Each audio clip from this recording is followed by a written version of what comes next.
appears we have appointed our worst generals to command forces, and our most gifted and brilliant to edit newspapers. In fact, I discovered by reading newspapers that these editor geniuses plainly saw all my strategic defects from the start, yet failed to inform me until it was too late. Accordingly, I'm readily willing to yield my command to these obviously superior intellects, and I'll in turn do my best for the cause by writing editorials after the fact.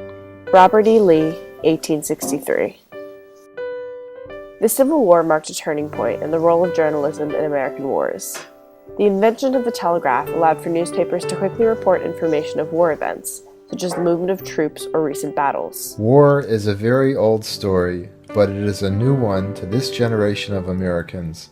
There are new conditions of existence which make war, as it is with us, very different from war as it has been. The first and obvious difference consists in the fact that the whole nation is now penetrated by the ramifications of a network of iron nerves which flash sensation and volition backward and forward, to and from towns and provinces, as if they were organs and limbs of a single body. Oliver Wendell Holmes, September 1861. Battle coverage was another important facet to publications during the war. Most, if not all, current events revolved around the fighting at the time, so frequent battle updates were necessary for the success of a newspaper.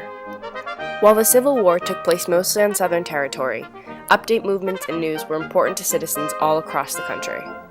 Since most Americans personally knew or knew of someone fighting, the demand for news skyrocketed.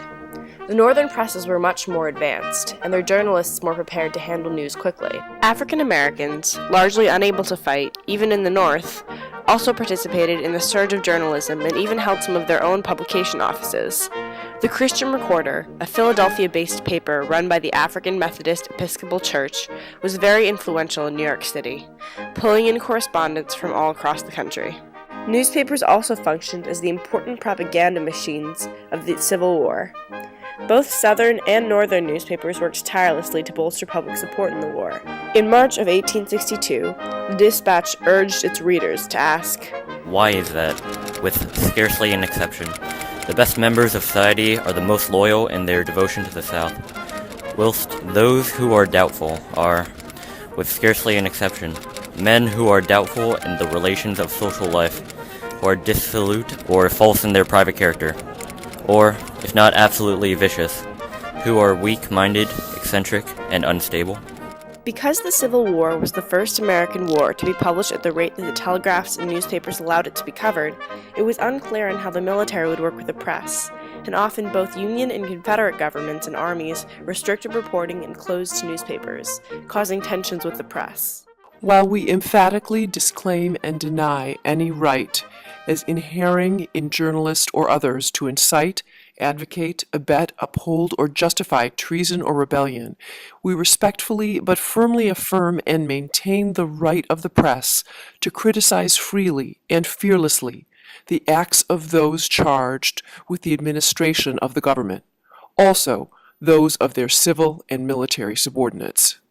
The New York Times, June 9, 1863. Lincoln himself, though he recognized the importance of the news, had his administration take an aggressive policy towards critics, even suspending the Chicago Tribune for a brief period of time and jailing a few editors. Besides the impact that the media spread of news had on the Civil War, newspapers during the war were also revolutionized. Americans were suddenly heavily relying on papers for information pertinent to their own lives, increasing both the readership and demand for newspapers. Photographers and illustrators were also incorporated, shaping the new publication's attractions.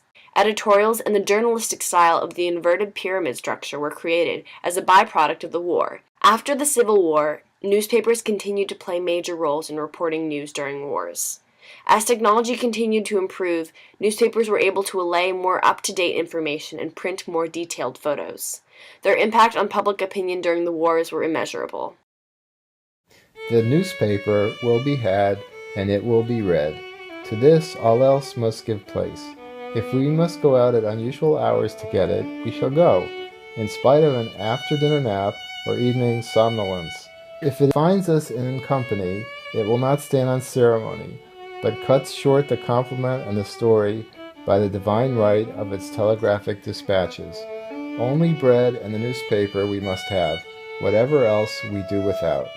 Oliver Wendell Holmes.